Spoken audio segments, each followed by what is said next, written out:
हाय, good afternoon. सास, बहू और सेंसेक्स के आज के इस एपिसोड में आप सबका स्वागत है। मदद करने के लिए अरिहंत कैपिटल मार्केट्स के आशीष महेश्वरी आपको आपकी स्क्रीन पर नजर आएंगे। Ashish ji, good afternoon. Sorry, थोड़ा डिले के साथ शुरू कर रहा हूं, बस क्विकली सवाल जवाब के सिलसिले की शुरुआत होगी। स्क्रीन पे toll free number, WhatsApp number, Twitter IDs आ जाएंगे। आप लोग प्लीज रीच आउट करिए। कोशिश अगले हफ्ते अब ज्यादा से ज्यादा क्वेरीज आप लोगों की लेंगे। आज कोल्हापुर, कोलकाता और देहरादून जाने की बारी।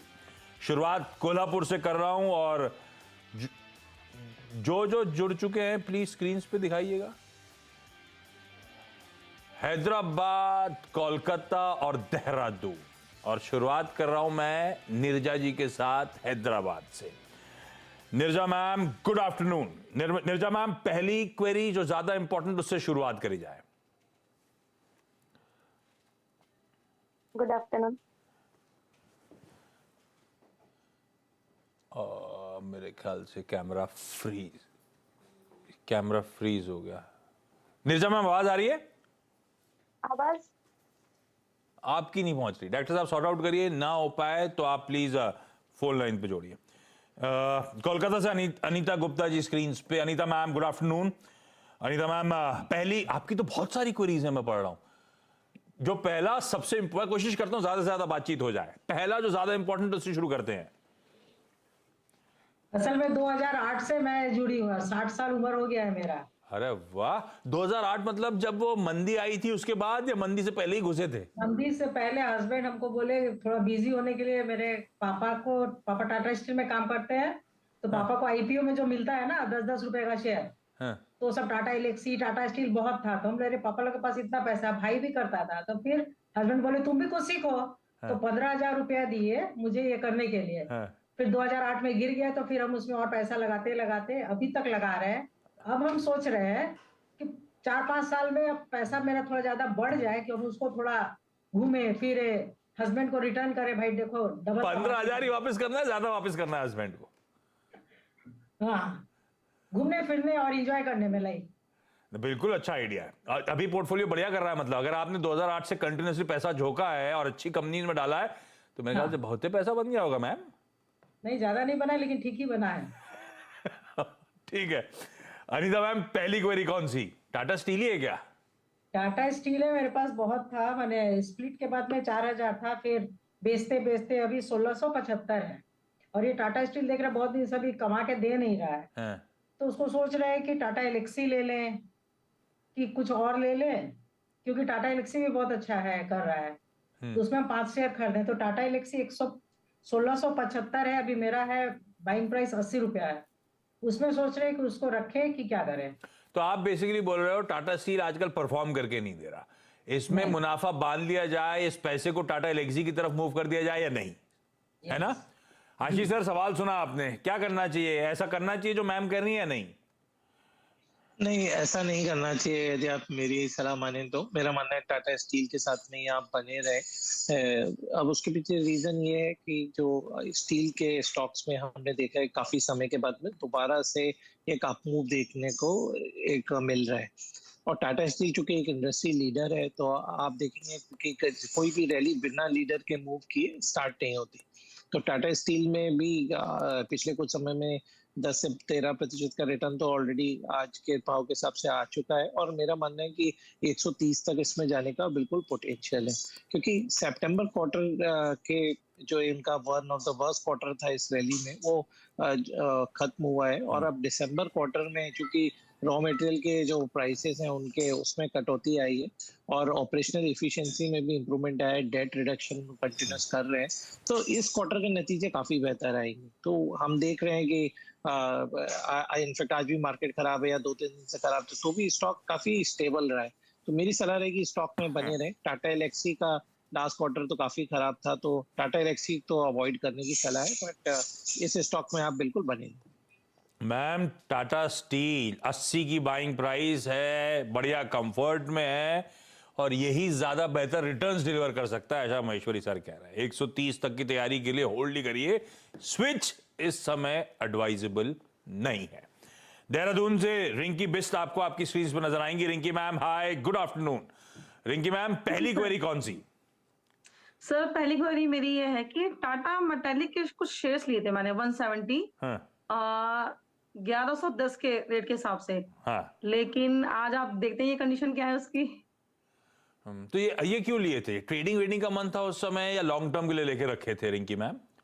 उस समय काफी मूवमेंट हो रही थी, हाँ। तो लगा कि चलो 1200 तक गया था, फिर लगा था कि चलो आगे तक और जाएगा, लेकिन फिर इन्वेस्टमेंट के पर्पज से लेके छोड़ दिया है, पर लेकिन अब अभी तक इसका रेट नहीं आया है। तो मैं जानना चाहूंगी एक्सपर्ट से कि क्या करना चाहिए मुझे, इसको मैं होल्ड करूं या इसमें और ऐड करूं या इसे सेल आउट कर दूं? आशीष सर, जब बड़े अच्छे मोमेंटम में था तब एंट्री करी, चेज अब मोमेंटम के कर रहे थे बिना स्टॉप लॉस के, और अब वो ट्रेडिंग बेट पोर्टफोलियो की पिक के तौर पे शुमार हो गया है। रखना है नहीं रखना टाटा मेटालिक्स? मेरी बाइंग 1100 प्लस की है, भाव दिखेगा नहीं दिखेगा सर? स्विच करूं, निकाल दूं, करूं क्या? देखिए, कंपनी में देखा जाए तो कहीं कोई खराबी नहीं है। स्टॉक का आपका बिल्कुल सिलेक्शन अच्छा था, क्योंकि जो पाइप्स में बनाती है कंपनी, जो पीआई और डीआई पाइप्स बनाती है, वहाँ मार्केट लीडर है। दूसरी बात यह है कि जो उनके पास में नेट कैश पॉजिटिव है, काफी कैश भी उनकी बुक्स में और कैश अर्न भी कर रहे हैं। दूसरी बात, प्रॉब्लम वहाँ ये हुआ कि जब आपने स्टॉक को एक थोड़ा हाई पे परचेज कर लिया है, तो मेरी सलाह रहेगी कि इस स्टॉक को आप एवरेज आउट कर लें। मेरा मानना है कि 950 से 1000 रुपए की लेवल यहाँ पे आपको एक साल में दोबारा देखने को मिल जाएंगी, क्योंकि जो मेटल का साइकिल था वो बिल्कुल बॉटम पे अब आ गया है और यहाँ से कुछ बहुत ज्यादा खोने के लिए नहीं। और कंपनी का परफॉर्मेंस काफी अच्छा है, कंपनी का जो प्रोडक्ट्स है वो काफी अच्छे हैं, इसलिए मैं आपको कोई दूसरा ऑल्टरनेटिव स्टॉक नहीं सजेस्ट करूंगा। मेरा मानना है स्टॉक में बने रहे और 750 775 के आसपास स्टॉक में और बाइंग करें। अगर मन करे तो किसी भी गिरावट में। और आप कुछ कह रहे हो, बोलो बोलो मैम। हाँ सर, एक चीज मेरी और थी कि टाटा स्टील में ये मर्ज होने वाला है, ऐसा न्यूज आया था, तो होगा या नहीं होगा या कब तक होगा? कुछ खबर है क्या भाई आशीष जी? और अगर टाटा जो हाँ, जो 11 कंपनियां जो टाटा स्टील में मर्ज हो रही हैं, तो इनफैक्ट उसके बियॉन्ड है, तो अभी थोड़ा उस फैक्टर के लिए इंतजार करिए, अल्टीमेटली होना तो वही वाला है। पर अगर उस टाटा स्टील के शेयर चाहिए तो डायरेक्ट ही ले लेते, इतना समय अनसर्टेनिटी में क्यों बिताना, है ना? कि मर्ज होगा तो इसके शेयर मिल जाएंगे। अगर पसंद आ रहा है टाटा स्टील तो ऐसे ही लीजिए, नहीं तो टाटा मेटालिक्स के लिए स्पेसिफिकली होल्ड का कॉल है और गिरावट में और एक्यूमुलेट करने के मौके ढूंढे जा सकते हैं। हैदराबाद से होपिंग कि नीरजा जी से बातचीत हो पाएगी। नीरजा जी, सवाल पूछें मैम। हाँ नमस्ते सर, एक्चुअली मैं आईटी प्रोफेशनल हूँ और कोई मतलब मोतीलाल ओसवाल के ब्रोकर के हिसाब से मैंने अभी ट्रेडिंग स्टार्ट की है 6 मंथ पहले। ओके। तो ये मेरे पास दूसरे भी कुछ शेयर्स हैं जिन्होंने मुझे प्रॉफिट बना के दिया है, बट अभी मतलब मुझे इन 3 शेयर्स के बारे में जानना था, RVNL, Oberoi realty and Bata India. पहला कौन सा इंपॉर्टेंट, पहला कौन सा शुरू करूं? ओबेरॉय रियल्टी। खरीदे हुए हैं ना? ओबेरॉय रियल्टी दिखाइए प्लीज क्वेरी, कितने पे लिए हैं मैम? 400 क्वांटिटी है मेरे पास, 939 के एवरेज। और ब्रोकर ने क्या कह के बोला था कि ट्रेडिंग वाला मन है या लॉन्ग टर्म के लिए मैडम रख लो, क्या बोले वो? ट्रेडिंग के हिसाब से बोला था 1100 तक का टारगेट। उन्होंने स्टॉप लॉस नहीं दिए थे? मतलब मैं कैश ट्रेडिंग करती हूँ, मेरे को ज्यादा इसमें नॉलेज नहीं है। नहीं ठीक है। अच्छा, मैं आपके सवाल का जवाब बाद में दूंगा, पहले आप मेरे सवाल का जवाब दो। आप आईटी में हो, एक तो पहले ये आज आईटी स्टॉक बड़े गिर रहे हैं, धंधा वंदा कम होने का डर है, मंदा अंदा पड़ने को इंडिकेशन आ रहे हैं क्या? मेरा जॉब अच्छा है, सेफ है। मैं एसएपी कंसल्टेंट हूँ। हाँ। और मेरे को कोई ले ऑफ नहीं आपका नहीं, ले ऑफ तो अलग बात। वो ये कह रहे थे यूएस में स्लो डाउन की चिंता है, HCL टेक आज बोला कि ग्रोथ ठंडी हो जाएगी शायद, इसलिए मैं पूछ रहा था। वैसे अपना काम होता है तो क्या करना, ठीक है, तो मतलब कोई दिक्कत वाली बात नहीं। हमारा कंपनी प्रॉफिट बना रहा है और अच्छी हाइक दे रहा है, तो कोई टेंशन की बात नहीं है। तो राशि सर, जो अच्छी हाइक है ना वो ब्रोकर ने शेयर में डलवाई। अभी ओबेरॉय रियल्टी 1100 के लक्ष्य के लिए मैंने एंट्री करी है, मेरी बाइंग से बहुत दूर नहीं है, 940 वाला 910 पे चल रहा है। ओबेरॉय रियल्टी है कैसा, अब इन्होंने ट्रेडिंग के लिए लिया था, अब आई एम श्योर थोड़ा सा अगर पसंद आ रहा है आपको तो मैं फिर फंडामेंटली पिक पोर्टफोलियो में रखूं या जाने दूं?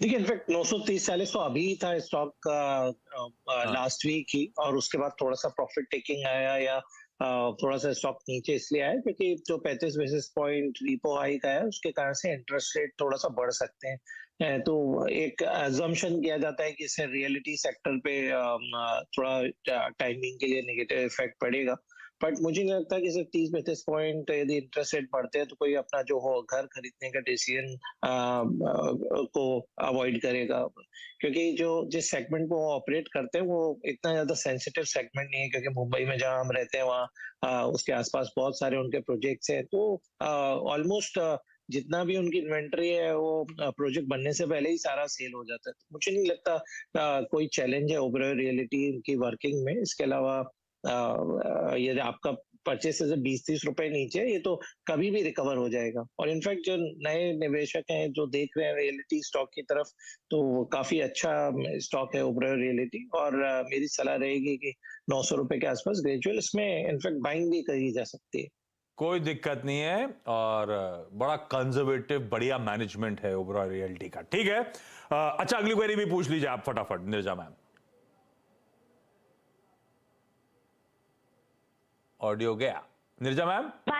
Bata India. Bata India 71 shares 1890 पे, ये भी ब्रोकर ने सजेस्ट किए। अपनी खुद की स्टडी कब शुरू करेंगे? थोड़ा आईटी में दिन भर बिजी रहते हैं, शाम को थोड़ा सा शेयर की स्टडी करना शुरू करा जाए, है ना? फंडामेंटल या टेक्निकल जो ज्यादा समझ में आ रहा है उसके थ्रू। शाम में बच्चों को संभालते हैं। हाँ, ये मुश्किल हो जाता है। तो फिर किसी फंड मैनेजर को क्यों नहीं दे देते? म्यूचुअल फंड में क्यों नहीं डाला? म्यूचुअल फंड में भी डाला है, 20K मंथली जाता है उधर भी। मतलब पैसा इतना है कि संभाले नहीं संभल रहा है, इसीलिए म्यूचुअल फंड के साथ यहाँ पे भी हर जगह, मतलब अरे सही है आईटी वालों का आजकल। भाई बाटा, आशीष महेश्वरी सर क्या करना है? ये बाटा का इनफैक्ट स्टॉक पे हमने देखा काफी अंडर परफॉर्मेंस रहा है, 1900 रुपए से गिर के स्टॉक इस लेवल तक आ गया है। तो और रीजन ये है कि उनका लास्ट 2 क्वार्टर के नंबर काफी डिसअपॉइंटिंग रहे थे। इनफैक्ट जून से सितंबर क्वार्टर के नतीजे भी काफी खराब रहे थे। तो मेरी सलाह रहेगी यदि आपको शूज सेक्टर में रहना है तो मेट्रो ब्रांड्स एक बेहतरीन वहां पे बैट रहेगा, क्योंकि इनफैक्ट यदि इसका वर्किंग पे नजर डाले तो जितना उन्होंने प्रॉफिट किया था लास्ट ईयर उतना उन्होंने 6 महीने में कर लिया है। तो जहां बाटा के परफॉर्मेंस में गिरावट देखने को मिल रही है, मेट्रो ब्रांड्स के परफॉर्मेंस में काफी इंप्रूवमेंट देखने को मिल रहा है, और धीरे धीरे जो एस्पायरेशन लेवल है वो अच्छी क्वालिटी के शूज पहनने का है, तो जिसका मेजर बेनिफिशियरी मेट्रो रहने वाला है। तो मुझे लगता है कि अब बाटा से एक बार निकल जाए, मेट्रो शूज में 800 रुपए के आसपास आप बाइंग करें। बाटा का ये पैसा निकाल कर अगर फुटवेयर स्पेस में एक्सपोजर चाहिए तो मेट्रो ब्रांड ज्यादा पसंद आ रहा है अरिहंत कैपिटल को। आशीष सर क्विकली आप आगे निपटाते, एक क्वेरी और। अनीता मैम अगला सवाल। मेरे पास अल्काइल अमाइन और पॉलीप्लेक्स है, ये दोनों में चाहते हैं कि इसको और ऐड करें।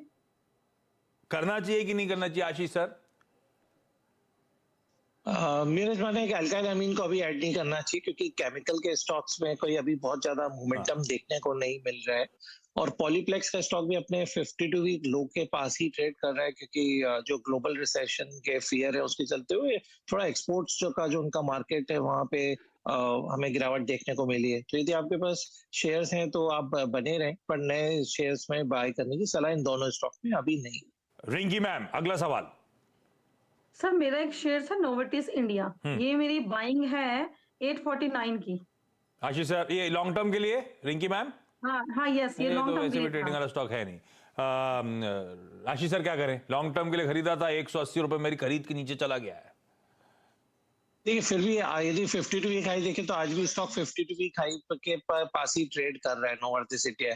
तो पिछले साल लॉस करने के बाद में इस बार दोबारा से प्रॉफिट में कंपनी आ रही है, तो मेरी सलाह रहेगी अभी स्टॉक में बने रहने की, ना इसमें एवरेज करना चाहिए और ना अभी आपको बेचने की सलाह है। मेरा मानना है कि इस स्टॉक में दोबारा से आपके लेवल आ सकते हैं, थोड़ा पेशेंस रखना पड़ेगा।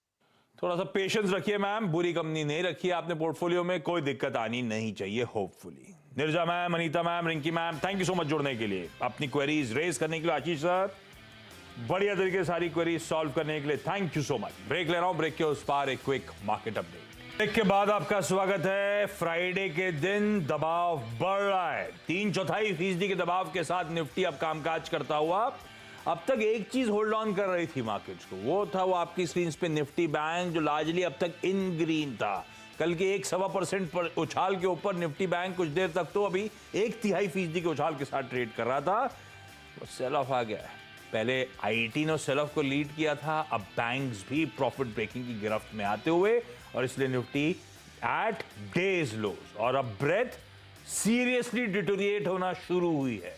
वो आपकी स्क्रीन पे, इसको जरा फुल फ्रेम पे लेकर आइए स्टैट्स को, या फुल फ्रेम को या बड़ा करिए, वो दिखेगी आपको लकीरें 1:2.5 की तरफ बढ़ रहे हैं। पिछले कई दिनों से मिड कैप स्मॉल कैप बेहतर कर रहे थे, ब्रेथ एडवांसेस के फेवर में थी। आज डिटोरिएशन शुरू हुआ और अब डिटोरिएशन बढ़ता हुआ नजर आएगा आपको। एक गिरने वाले के सामने या फिर कहें 2 गिरने वालों के सामने, 2 बढ़ने वाले के सामने 5 स्टॉक्स अब इस समय कमजोरी के साथ ट्रेड कर रहे हैं। थोड़ा सा दिक्कत भरा इस समय अब स्क्रीन नजर आनी शुरू हुई है। ऐसे में मिड कैप यूनिवर्स का पूरा हाल ब्रेक के उस पार मिड कैप मंथ में देखिए। नमस्कार।